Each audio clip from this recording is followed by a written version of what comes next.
what's interesting is the President Zelensky of Ukraine. This is an interesting side note. If you look at how he was elected, and overwhelmingly, by the way, he was elected by Western Ukraine and by people in Eastern Ukraine.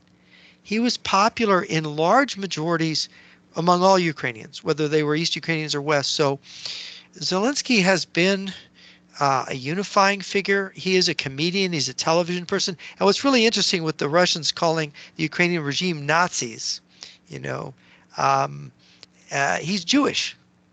Volodymyr Zelensky is Jewish.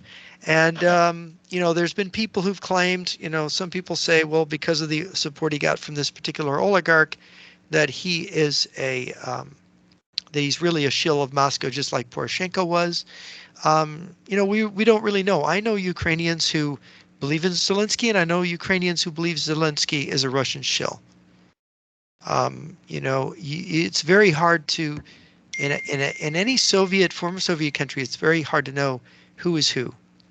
And I think the election of a comedian, a television hero, Zelensky played a high school professor on Ukrainian television. It's a very charming comedy, who accidentally gets elected president of Ukraine. He puts his hat in the ring because he's so upset at the corruption, and he doesn't expect to win. He doesn't even campaign. He just stays in his classroom, and he puts his name out there, and somehow everybody votes for him because they're so disgusted with all the other candidates. And so suddenly this humble high school teacher becomes the president, and so he wants to do an honest job, and the show is a lot of it is about the corruption in Ukrainian politics and how he innocently tries to fix it.